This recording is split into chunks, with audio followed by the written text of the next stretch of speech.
Hey, do you like racing games? Because I do, that's a fun fact. And for every portable system I own, there's gotta be a racing game on it. And you may not know it, but I have a Game Boy Color, and I have a racing game for that too.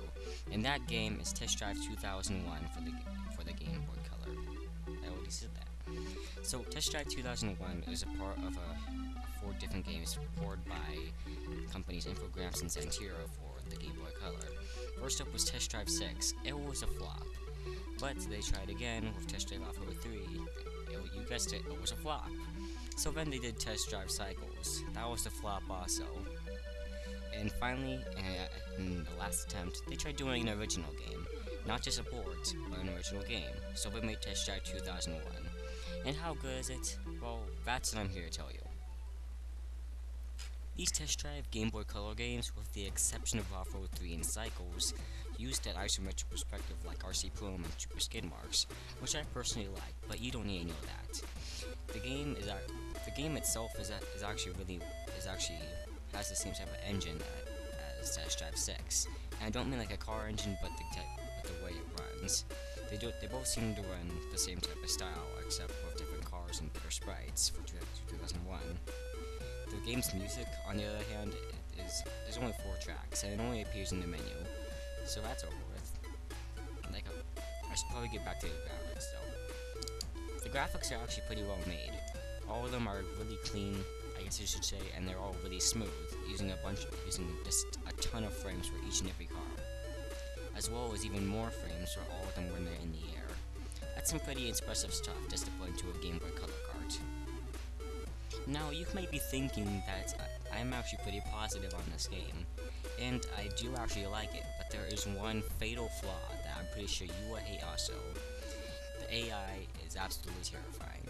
To start off, in the beginning of the game, the AI doesn't even care. It just goes for a Sunday drive. Nothing special. But then, once you get to the 3rd cup in the game, and yes, the 3rd cup, then the AI suddenly realizes that you're actually trying to play a game here. So then they start using a constant stream of boosts, do their best of their ability, and they don't have any other, there's not like different types of paths that would take. It almost seems like that, but they just keep on going, constantly going faster than you. And if you want to point out, to beat these type of cars, you always have to have the best car that you have, as well as a ton of boosts so you can have a chance against them.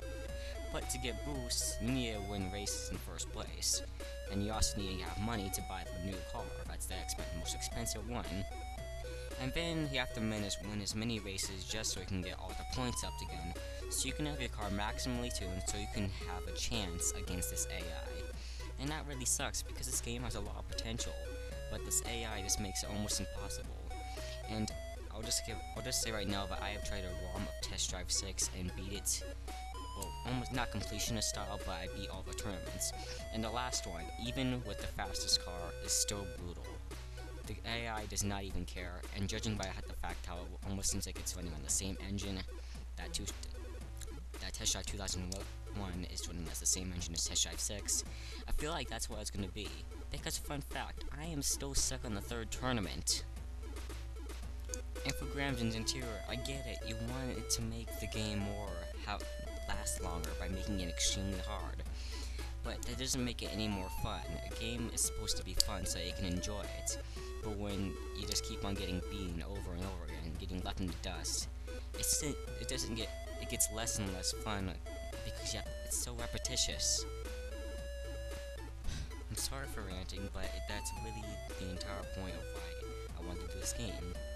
And most of the Test Drive games for the Game Boy Color in particular, because all these games have potential, but then suddenly this upped the AI, and that ruined it all.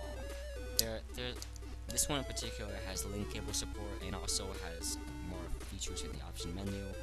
Also has a cop chase mode that was better than the original, which I won't really talk about because it's kind of boring. Besides that, again, it seems like there's so much potential. I just wish that I don't know what I could wish. I just wish that they would make the game better. Oh, and they could have also released it in 2001, actually. Because, another fun fact, this game was released in December 2000. They couldn't even wait a month. I love it. Wow, outro screen. Who'd ever thought this would happen? I have nothing nothing to say right now besides FinizerGaming. He was the one who inspired me to do this again, so credit to him.